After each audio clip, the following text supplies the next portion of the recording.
Morning, everybody. Happy Thursday. I'm Dexter-Mazza. I'm one of the developers of our DBT skills in schools, which we're going to be teaching today, the what's in the house skills.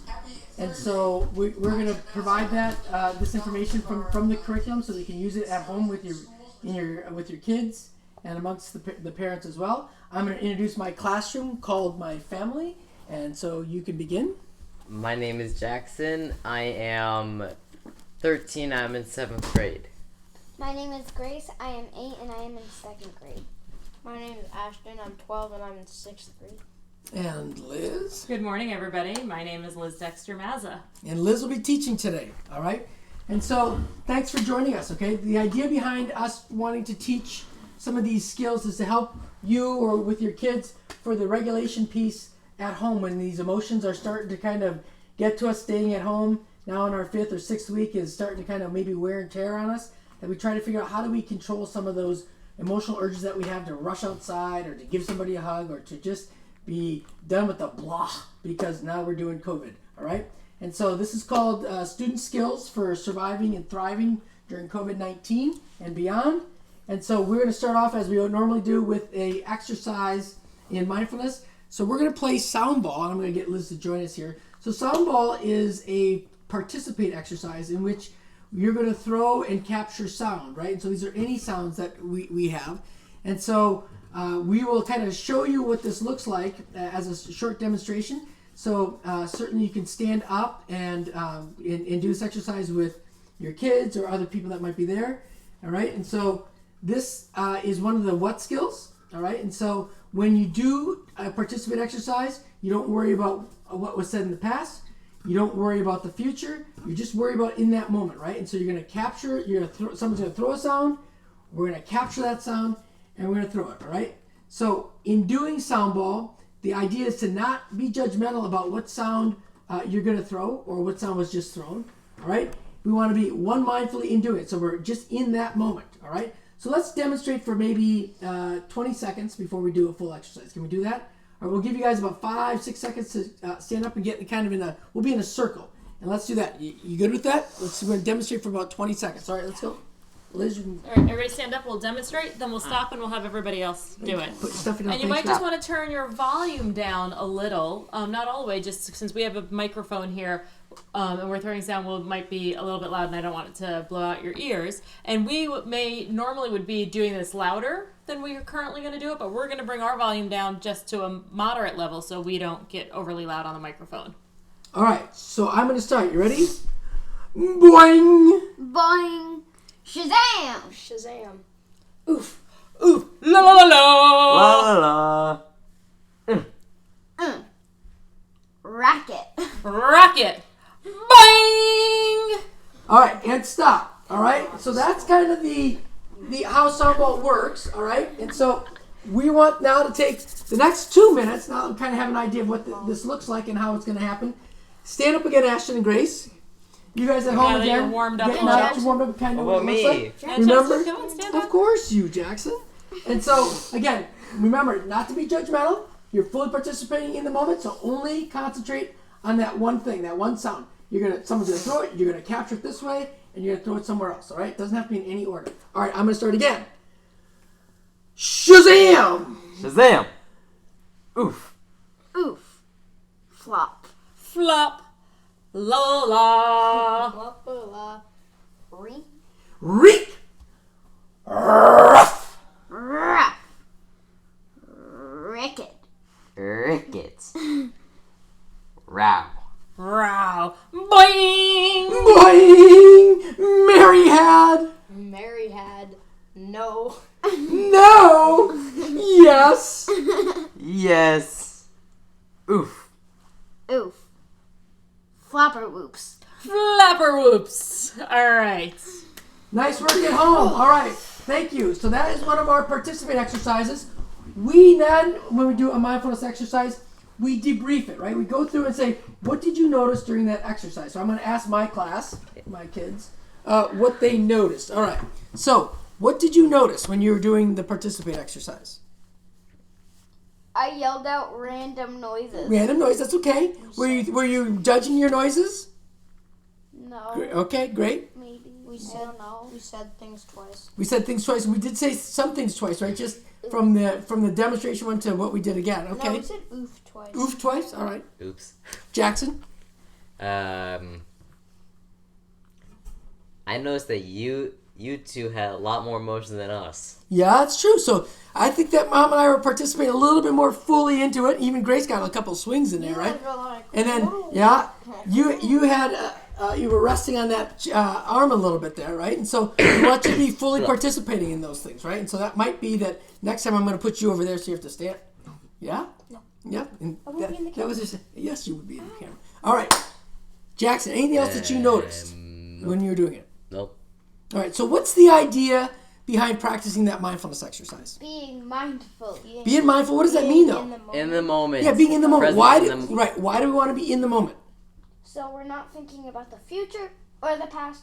We're thinking about here. That's right. Just being in the moment and enjoying the moment for what it is, right? Because if we think about the future and we think about the past, what can happen? We miss the moment. We miss the moment. Well, and we can start to grab things from the future and worry about the future, which it fuels our emotions. Or we think about things from the past, and that also fuels our emotion. What happens when our emotions get too fueled, have too much fuel? They take Go above control. 65. They do it, and then what does that mean? They drive the bus. Yeah, they start to, our emotion mind kicks in, right? Not our wise mind, and they start to drive the bus. And driving the bus, you mean by what? What does that mean? Taking control. Taking control of what? Your actions. Yeah, or your thoughts, right? Or your decision making. Cortex. And so we don't want to do that, right? So that's great. All right, Mom, I am putting you on for teaching. What and how skills? Awesome. Thanks, All you right. guys. Thanks, guys. All right. So, good morning, everybody. Good afternoon, depending on where you are located.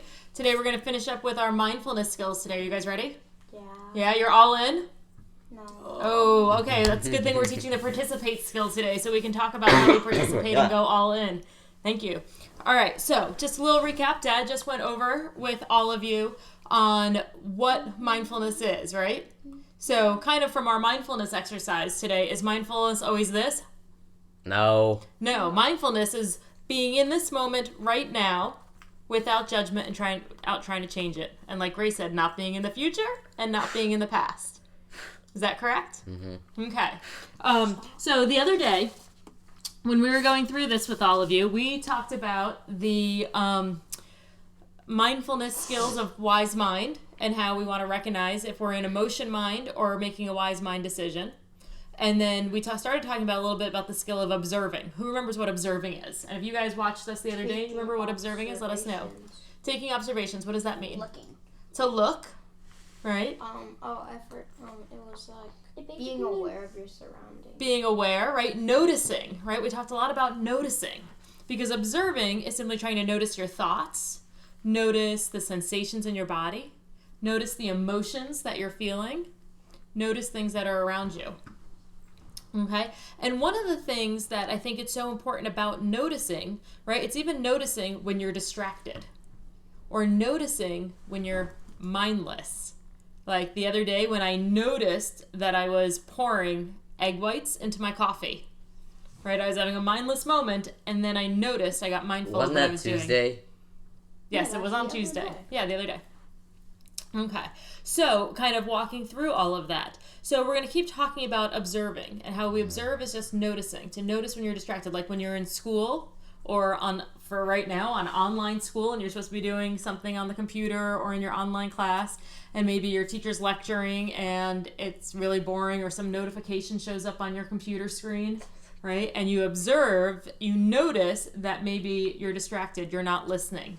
Or have you ever been in a conversation with somebody or in class where the person is giving you information and you're having the thought, I already know this, and so you stop listening, right? And you're like, oh, I can just fill in that information. I know what they're going to say, right? And so being able to notice that you had that thought can be really helpful to you, right? Right? To notice that you might just be filling in information. Right, because sometimes we do that. We fill in information, and I'll show you what I mean by that in a couple minutes. But that's observe, and then we wanted to move into talking about describing, right? We had those 3 what skills, right? One was to observe, which I want you to remember as to also meaning noticing, right? To notice. And then there's the word describe. And participate. And then participate, right. And describe is to put words on something. I always think of it as like wordful watching. Whereas observe is wordless watching.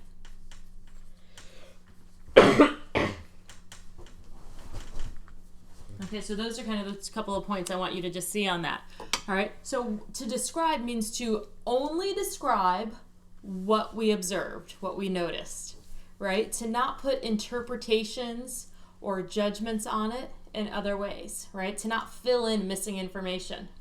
So I want you guys to look, you all have this picture here, and we're gonna throw up this observing practice. And I want you first, when we show it to you, to just observe, to just look at it. And then I'm gonna ask you to describe what you see. Okay, so let's throw it up on the screen there for everybody. Take a moment, observe, notice, look at the picture. Okay, and then folks at home, if you want to start typing in what you see, describe what you see in the comments. We'll give them a moment to start typing before we look at it, and I want you to observe. Here you go, Ashton, here's your copy to observe. I know you can see it on the screen as well. Simply notice.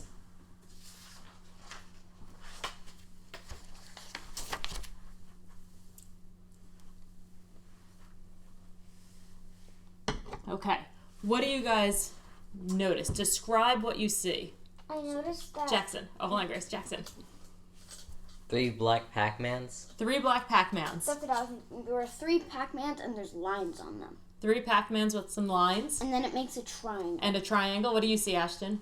A triangle without lines on it. A triangle without lines. What do you guys see at home? They see, I got triangles, I got Pac-Mans.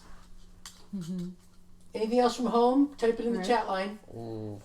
So that, It could be like a bird's eye view of those like in those like animated It also shows kind or of looks like a something. biohazard symbol. like a biohazard symbol. And It's like those things in like animated shows, like from a bird's eye view, where like there's like 3 things coming together in the sun. okay, so a bird's eye view of things coming together on it. Mrs. Pac-Man. Right, so Grace drew some little bows on top of hers to make Mrs. Pac-Man. So here's the thing, guys. This is the difference between describing what we observe and filling in information. Mm-hmm. Is there actually a triangle on this page? No. No, there's actually just missing space that lines up to look like when we fill in missing information, when we make an interpretation to see a triangle.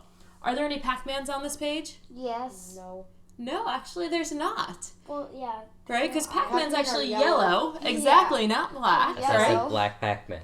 And if you put a bow on it, it would be Black Mrs. Mrs. Pac-Man. Pac-Man. Right? But it's actually just 3 round shapes with a notch missing out of each of them. Right? I've heard people tell me that they think it looks like cheese or pizza. Right? And when we see that, is that just our brains filling in information? Probably. Right? And so sometimes our brains does that, and it stops letting us take in what's actually there. Right? And so we may do that when we're thinking that other people are thinking things about us, like when somebody walks into a room and doesn't say hi. We start filling in information about what we think they might be thinking, like, oh, are they mad at us? Or how come I'm noticing on social media that all my friends are out doing something, or they're in a Zoom meeting or in some kind of group chat, and I'm not there? Do I start thinking I'm feeling left out, or they don't like me, or nobody wants to include me? Right? I might start filling in information like that, rather than just observing and figuring out. Another skill we have is check the facts, what actually might be going on. Mm-hmm. So we want to notice what's information we fill in versus what information we can actually observe on that. And that's where describing comes in, right? To describe only what we can see without interpretation. What we can observe either inside us or outside of us. Okay, so here's another. Jim, can you change it so that they can't see us on there, please? Thank you. Sure. So here's another thing I want you guys to do now, and I want you guys to do this at home as well. All right, so I don't want you to start yelling out right away, because we're going to give everybody at home a moment to fill in here as well. All right? I want you to describe what you see right now. And I'm going to move a little bit closer over here. You ready?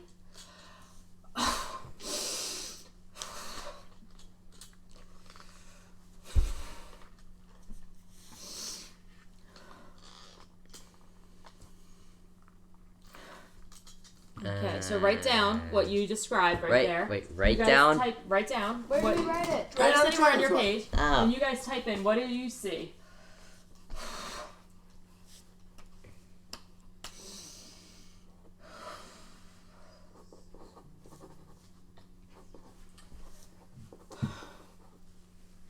All right.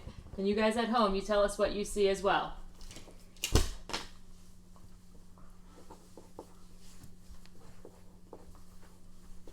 All right. Do you have anything coming in there? We've got some Looking right now. Hands on hips, deep breathing. hands on Thank hips, you. deep breathing. Okay. What do you guys see? A triggered teacher that just got hurt because one of her kids was messing around. All right. A triggered teacher that just got hurt because one of her kids was messing around. What'd you one see? person- ahead. Anger, frustration, annoyance, and pain. Anger, frustration, annoyance, and pain. What do we have over here? A mom being a mom. A mom being a mom. What do you see, Grace? Stomping, crinkling face, and madness. And madness. Okay, so in all of these pieces, Everyday let's talk life. about which ones of these describes that you all did are ones that you actually observed versus ones that you made an interpretation of. So I heard somebody say, hands on hips, deep breathing. Was that something you observed or was that an interpretation? Observed. That's what you observed. My hands were like this and I was making really loud noises. Okay. Grace, you said crinkling face, right? That was something you observed. Did you observe madness? Or did No, you... like I was thinking madness in my mind, though I did not see it. Right, So because... I was thinking of writing it down. So I Okay, just did. so you were thinking madness, right? You were thinking like everything I was doing, oh, she must be mad. You were making an interpretation on that. Ashton, what did you said? An interpretation like, oh, she looks like a teacher raging. Is that what you said? What were the exact words? What I wrote on the paper was a pissed off teacher in pain. Okay, so a really pissed off teacher in pain, right? Kind of, that was the interpretation you made of my actions. And Jackson, what'd you put down? You had anger, frustration, annoyance, pain. Okay, so can we really observe, like, did you observe anger, frustration from this, or is that an interpretation you made from my behavior? Interpretation. An interpretation, right? And so kind of brows furrowed, looking up, right? Those are some observations. I hope you can see the difference between what we observe and what we interpret, right? That sometimes it's our minds, because sometimes we fill in information, and I think right now during COVID-19 is one of those times where many of us are at home, we're not interacting a whole lot socially with other people outside of our families, and it's giving us a lot of time to just kind of be in our heads by ourselves, and which provides sometimes opportunities for some negative thoughts to be coming in, especially when you're not engaging and interacting with other people, like maybe some negative thoughts about yourself, and to be able to notice that those are some interpretations that might not be based on facts. And so just observing and describing thoughts as thoughts is really important to recognize what's a thought and that not all thoughts are facts or are true. Okay, so when we're describing. So let's talk about the last what skill of mindfulness here now. Participate. Right? Somebody read to me what the participate is. It's on your hand, then the handout you have there. And then so everybody else at home can hear it too. Yeah, Gracie, read it for us. Ow. Throw yourself into the present moment fully. E.g., dancing, cleaning, taking a test. I feeling sad in the moment. Try not to worry about tomorrow or focus on yesterday. Become one with whatever you're doing. Get into the zone. Fully experience your feelings without being self-conscious. Experience even negative emotions fully to help your wise mind make a decision about whatever to do instead of acting impulsively. Awesome reading. You get reading points for the day for school. That was great. Okay. So throwing yourself in. So what did we do already this morning? That was a participate activity about throwing ourselves in all the way. Sound ball. Sound ball, exactly. Right? And were there some urges or maybe thoughts during sound ball about judgments about what somebody else's sound was or what your sound was going to be, right? And noticing that, right? And did you have the urge to just kind of step outside and watch rather than go all in? Yeah. Right? And does that sometimes maybe happen to you at home or at school or during other sports activities where you're questioning whether you want to fully participate in something? Either because you're worried about how other people may judge you, right, on things, and so you just kind of want, or how you might judge yourself, how you may actually do in whatever the activity is, so you kind of hold back thinking maybe at times, well, if I can't do this perfectly, I'm not going to do it at all. Do you sometimes maybe have that experience, right, of not throwing yourself completely in, right? So this is about being all in, like being in the zone. Like Ashton, when you're playing soccer and and the ball's coming at you and you're goalie, or when you're playing as defender, do you get in the zone? Do you kind of like focus completely all in one moment, just participating in that game? Yeah. Right? When it's right there and you're in the middle of the action? Mhm. Right? Can you make sure everybody can hear you? Uh-huh. Yeah. So as you're doing that, right, you're just fully in the zone. Are you paying attention to what people are yelling from the sidelines? No. No? Especially sometimes the parents are yelling, and who are you only supposed to listen to during a game? My coach. Your coach. Or the Or ref. teammates. Your coach, teammates, or the ref if they're giving you information, right? But you shouldn't be listening to what all the people in the stands are doing. So participating is about throwing yourself fully into the moment, kind of not just stepping outside and watching, but entering in. And I always think, like, my phrase that I think about for participate is, if I want to participate in the moment, it means I don't want to miss the moment. Right? You know, when sometimes you're having a really, really good time at something and you're on vacation or something, or spring break, and you're thinking about like, oh, I'm having such a good time, but man, we got to go home tomorrow. Or, oh, this is going to be over in like an hour and that's going to be such a bummer. And when you focus on being in the when it's over, are you in the moment? Are you mindfully in the moment? And then could you end up missing the current moment that you're in of something really fun? Mm-hmm. Right? And so those are things we want to think about. How do you not miss the moment by fully participating in it and not thinking about when it's going to be over or what other people are going to think? And if we do all of this in wise mind, it can make it much more effective. Make sense? So that's why in a lot of our mindfulness exercises, sometimes we sit and we practice being still and breathing and participating in just our bodies in the moment. And sometimes we do big activities so that we can practice how do we participate living mindfully day to day, not just sitting still. And then there's one thing on here that I really love that I want to make sure everybody remembers, that we can even participate with experiencing painful emotions fully in our wise mind. We can mindfully participate in feeling sad and feeling anxious. When our emotions fit the facts, we don't always have to push those uncomfortable emotions away. That we can sit and feel those too and participate in that. Right? So sometimes do we just kind of like sit and cry when we're sad? Or sit in with worry? We don't always just say, oh, how do I make you feel better? Let's get away from this. Yeah. Right? Sometimes we want to participate mindfully and also experiencing our emotions. Okay. So I didn't even write participate up here, but those are the 3 what and how skills. Can I have the eraser, please? Right? And so we're going to take that off there. And I want to talk to you now about the 3 how skills. Because I think the what skills of what we're going to do, we're going to observe, we're going to describe, and we're going to participate. Right? And we can only do those one at a time. If we're observing, we're not describing. And the how Right. skills are how to do it. And the how skills, exactly, Grace, are how to do it, right? And those, we're going to talk about 3 of them, right? We're going to talk about being non-judgmental, being one mindfully, and being effective. So for non-judgmental, you guys, we've talked a lot about this before, and we've done this in one of our previous lessons. What does it mean? And if you've got your hand out, Jackson or Grace, maybe you can read for Jackson or Ashton, maybe you can read for us. Okay. So let's talk about what it means to be non-judgmental. And you guys, there's a lot there, so you can split those up. Jackson, can you just pick the whole thing up?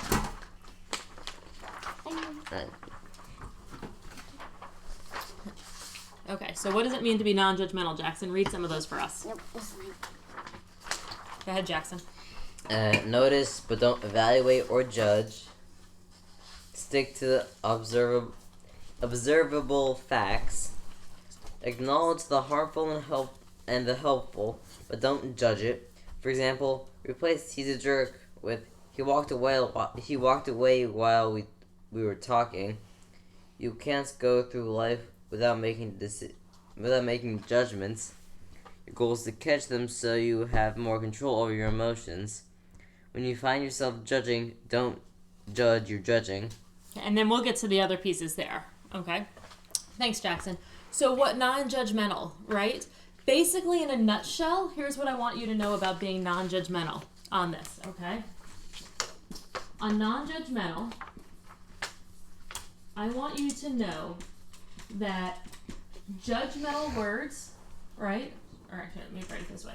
Judgmental words are shorthand for good and bad. Like the good and bad outcomes of something, right? Like a lot of times we hear people say like, don't do that, it's inappropriate. You shouldn't be acting that way, it's inappropriate.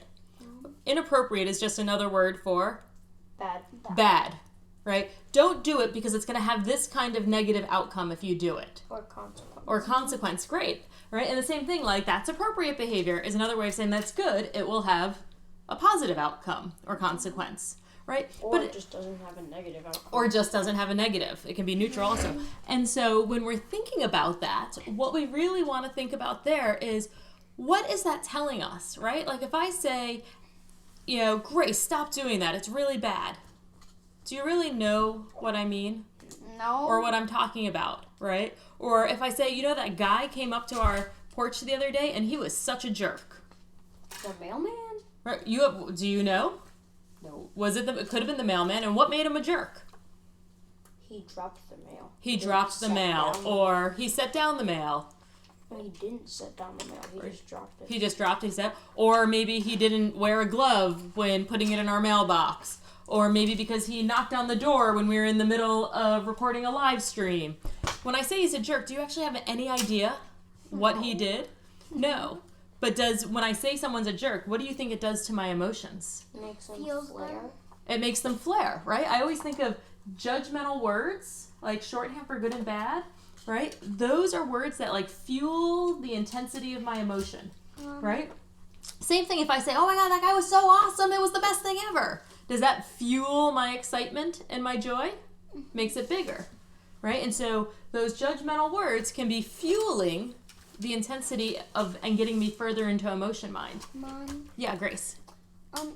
You said judgments are the shorthand words for good and bad, but good and bad are judgments. Yes, they are. Exactly. You got it. And so when we talk about good and bad, those are judgments that sometimes they don't give us enough information and they keep us away from describing what we see, right? Because sometimes even people say like, oh, you look so angry, as if that's a bad thing, right? We make those interpretations that being angry is bad or being sad is bad when it just is. And so we want to practice describing non-judgmentally. And so, you know, if I want to say like, hey, the mailman came in and he knocked on the door and just dropped all of the mail on the porch without putting it in the mailbox, that takes a whole lot more words. But is that giving me more of a description rather than just saying he was a jerk? Much more. Much more, right? And what do you think happens to my emotions? Do they get as intense if I use all those words to describe exactly what he did? Right? So I'm going to practice describing non-judgmentally, right? To start trying to take away the shorthand, right? Do you ever have that in school? And maybe right now you're having that with thinking that you either have too much schoolwork or too little schoolwork, or the assignments that you're getting are stupid or worthless. There's no such thing as too little schoolwork. There's no such thing as I bet to some parents there's some things as too little schoolwork. But when you're doing any of your assignments, have you had the thought, this is stupid? I don't understand why I have to do this. No. Yes. And when you No. have the thought, this is stupid, does that make you want to do the work? Or does it make it less likely and less encouraging for you to do the work? Probably not. Right? You don't want to do it much less, right? Because that stupid word fuels your judgments and can fuel your anger. And the more you're angry, the more you don't want to do it. Make sense? Yep. So we want to practice being non-judgmental. But let me just talk a little bit about these differentiating judgments and evaluating judgments, right? So evaluative judgments, these good or bad judgments, these are the ones we're trying to either get rid of or decrease, right, on things. There's differentiating judgments, right, that discern or discriminate between two things, like a judge in a court of law, right? His job is to differentiate, was your behavior within the law or was your behavior outside the law, right? That's their job, right? We're not trying to get rid of those judgments. Or your teachers at school are trying to differentiate between, like, did you meet the grading criteria for this rubric for an A? Or did you meet the criteria for a B or for a C? Or like Ashton, I know on some of like your writing projects, your teachers give you a whole checklist of, did you check your grammar? Did you check your indents? Is your title page formatted, right? They give you all those pieces and they're checking off, did you do it or not do it? Do it or not do it? Mm-hmm. Those are kind of what we call differentiating judgments. We're not trying to get rid of those. It's just the ones that kind of shorthand for good and bad that can end up fueling the intensity of our emotions. Another way to think about these are the judgments that are based on perspective, right? That what you think is good, I might think is bad, right? Like, I think you reading Animal Farm is really effective for you to be able to learn about history and allegory and all this stuff. And you might think, Jackson, oh, this is so boring. I don't understand why I have to read this book. And it's bad. It's nothing I'm interested in. I only like sci-fi or mystery books, right? And we can, and that may or may not be true, but if we have different perspectives, right? Like those are politics. Like politics. This person is good versus that person is bad. Those are the ones we're trying to decrease to just describe. That make sense? Yeah. Okay. So non-judgmental stance is one you'll hear us talk a lot about. The next one is, we've talked about this already, being one mindful. All right? So I'm not going to have us read through this, but one mindful is about doing mindfulness, staying focused on one thing in the moment. Being here right now doing this activity. So you're not thinking about, oh, what am I missing in school right now while my classmates are all in school? I'm just focused right now in this moment on being in our STEPS-A class with everybody online and in our living room here right now. Okay, just being in this place, one mindfully. Letting go of distractions and refocusing our attention here. So before we finish up, let's talk about the last piece of the house skills. Effectivity? Right? Effectively. Oh. Yeah, Ashton, can you read effectively for us? Okay. Effectively. Be effective. Focus on what works to achieve your goal. Don't let emotions control your behavior, cutting the cord between feeling and doing. Play by the rules, which may vary at home, school, or work. Act as skillfully as you can to achieve your goals. Let go of negative feelings. I don't know what EG means. For example, is what EG means. Oh, yeah. IE means that also. Okay. That's a great question. Vengeance and useless anger and shoulds. My teacher should have. That can hurt you and make things worse. Okay. So being effective is about doing what works right now. Like, I always think of being effective when we talk about this, and I like to use the word effective and not effective a lot more than good or bad or appropriate or not appropriate, because effective means, is this behavior in line with my goals, my long-term goal, right? So what I mean by that, and another way to think about it, is think about what are some of your goals, guys, here for the end of the day? What is one of the things you often want to do at the end of the day? And same thing for you guys at home. What's something you usually want to do towards the end of the day after school is done? Play video games, right? Or get some screen time, or watch a movie or a show, right? And if that's one of your long-term goals, what do you need to be able to do during the day in order to play video games after school in the evenings? Catch up on all your work and do some extra chores. So maybe get your chores done, do your schoolwork during the day, right? But what happens if you keep distracting during the day, or you keep getting up and running around the house, or you keep saying, I'm not going to do this? Work before play. Or does that get you closer to your goal or not? No. Right? And so maybe those emotions of like, I shouldn't have to do this, I shouldn't have to write this paper, I shouldn't have to do this assignment, I shouldn't have to be spending 6 hours in front of my computer during the school day, right? Some of those shoulds, right, get in the way and your emotions go up. Yeah. And does that get you further away or closer to your goal of playing video games at the end of the day? Further. So being effective is thinking about your long-term goals and asking yourself, is this behavior getting more effective at getting me what I want or no? And the hard part is when we think about short-term and long-term, is it helpful in getting me what I want now versus what I want most, right?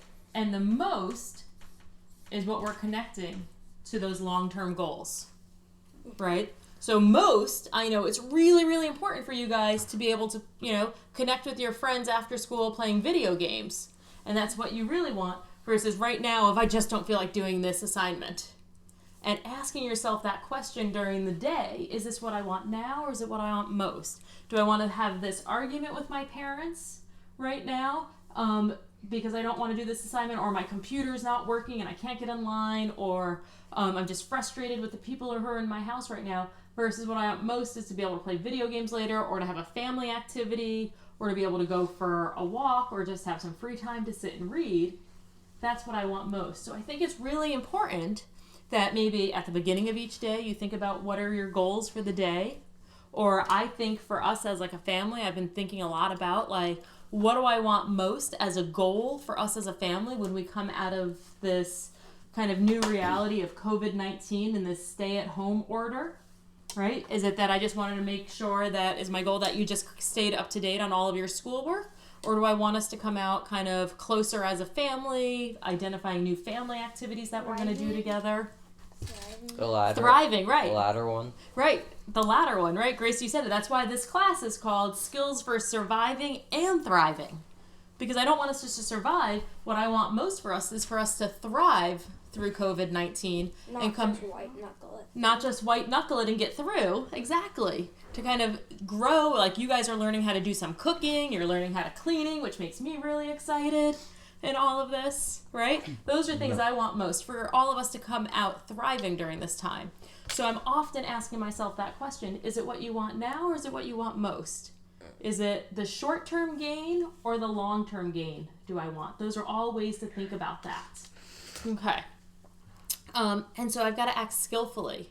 Sometimes it's not skillful to, talk back to a teacher or an adult or a parent because you're frustrated right now and it gets you further away from that. I always sometimes think like if I don't want to do an activity in school because I'm so frustrated with this class or this teacher and what I want is to just get out of this class, well, if I do the work now, then I get away from the fact that I might have to repeat the class again next year. So what I want most is to be done with this class as fast as possible. So how do I focus on being effective to get the work done so that I don't have to repeat it next year or get retained or do it again or be with that teacher again. Retained to be held back, right, and have to repeat the class again.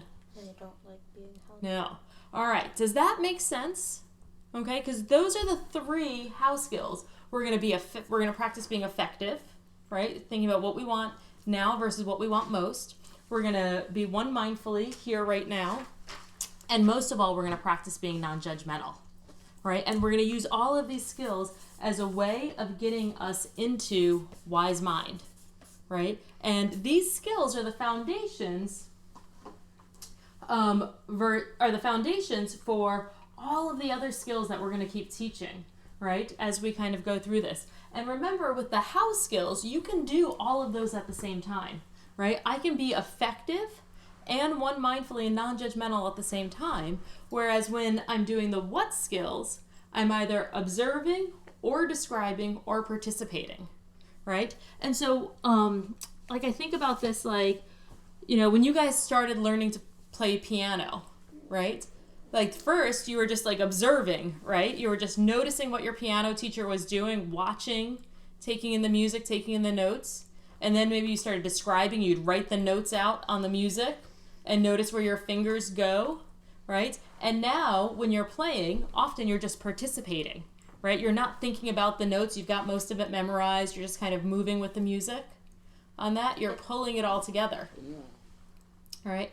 How many of you out there have ever played an instrument or been in some kind of performance, like a piano recital for you guys, or maybe a play or a drama or some kind of activity? A band recital. Or a band recital, and you've had to be in there. I always think about when Grace, right before she had her first piano recital, I'll tell you guys this last story of how this all pulls together for mindfulness. and I walked in at the tail end of one of your piano lessons, and her piano teacher was getting her recital ready. And he said to her, okay, you know the music now. We've got to get you ready for the recital. And during the recital, what's one of the most important things you have to remember during the recital? Stay focused. Stay focused. That no matter what happens, keep playing. Right? And so then what did your piano teacher do? He would sing I'm a Little Teapot and like drop his ring and then like start playing at the end of the piano. Like random, like the song like you were playing, but like really high. All while you were trying to focus and play your piece, Or like right? a different piece that you were playing. Right, he'd start playing other notes, he'd start shaking your piano bench, he'd start singing to you. He'd turn off the lights. He'd turn off the lights, all while he was trying to Drop the keep you binder playing. on the floor. He'd drop things, right? And what did you do during all of that? Try to we stay have focused. playing. Try to stay focused. That, my friends, is mindfulness. Is putting your attention and focusing your awareness right here, right now, despite all the distractions that are around you. I couldn't do it if someone started singing I'm a Little Teapot. Well, with practice you could, right? That's one of the muscles that we're growing of mindfulness, right? And so that's another piece I just want you to remember about mindfulness. Mindfulness is not about just being able to be focused when the whole room is quiet and there are no distractions around you. Mindfulness is being able to keep your attention and your focus where you want it to be, despite the world of distractions that we live in all the time. All right, my friends, with that, I hope this was a helpful class to you. We've got a few final take-home points for you before we say goodbye. And so here's what I want you to remember for today, is that first, the what and how skills are the skills we use to access wise mind. These are all part of our mindfulness skills.